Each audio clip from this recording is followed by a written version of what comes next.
Hi guys, welcome to an interesting story that is based on father-daughter relationship.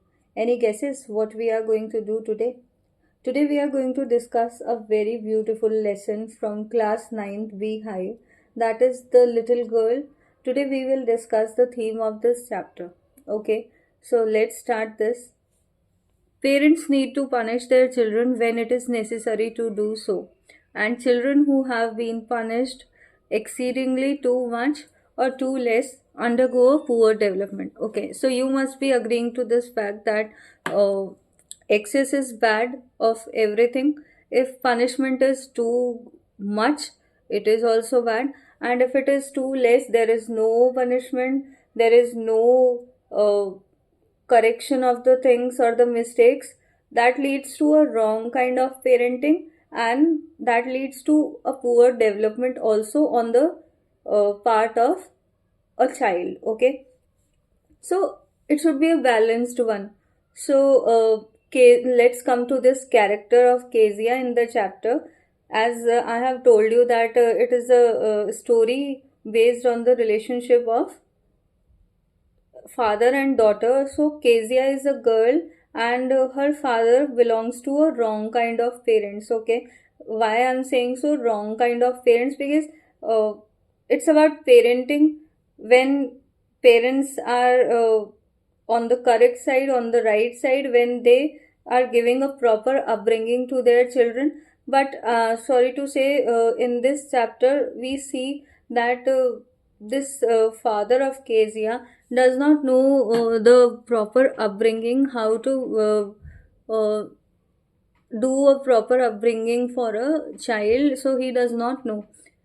His act of upbringing his little child was unfit, and instance of his hitting Kezia for ruining his very important speech sheets was unjustifiably wrong. Okay, so let me tell you what happens in this story. That the birthday of Kezia's father is approaching soon, and grandmother advised Kezia to make a birthday gift for her father at home only. So she made a pin cushion, and to stuff that cushion she needed some kind of wastage or papers. So unknowingly she took the speech sheets of her father, and those papers were so important for her father.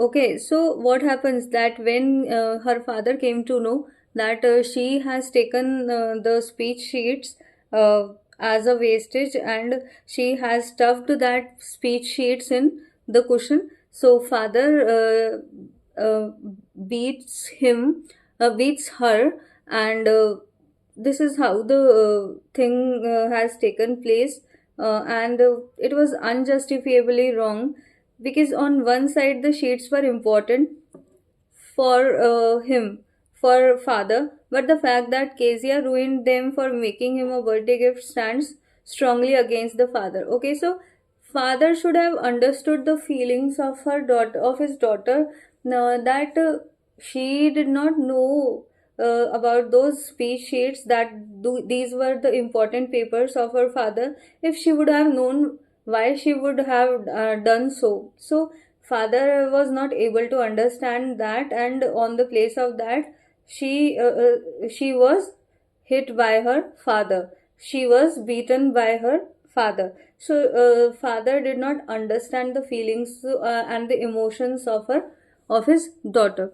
So here we can see that the theme of this story is that how to have a proper parenting, proper upbringing of children, and what kind of things are missing in their relationship. So for better relationship, the first and foremost factor is mutual interaction. Okay, so that is missing in this relationship, because father is a very is a very busy man. He is a very busy businessman, and he is lost in his work, so he does not have any time for his daughter. Okay, so mutual interaction is missing here, and regular communication among the members of a family is a must, because through communication only we can understand each other's aspirations, expectations, desires, strength, and weaknesses in a better way. Okay, so these are the things which are very necessary in any good relationship. When we know each other, when we know what others want, their desires, what are their strengths and weaknesses, if we know all these things, our relationship would be better one. So here all those things were missing, and this is the theme that how parenting uh, should be proper, how parents and children have a better relationship. So this is all about. Okay, so I hope you have liked this video. So do like, share, and subscribe. Thanks for watching. Bye bye.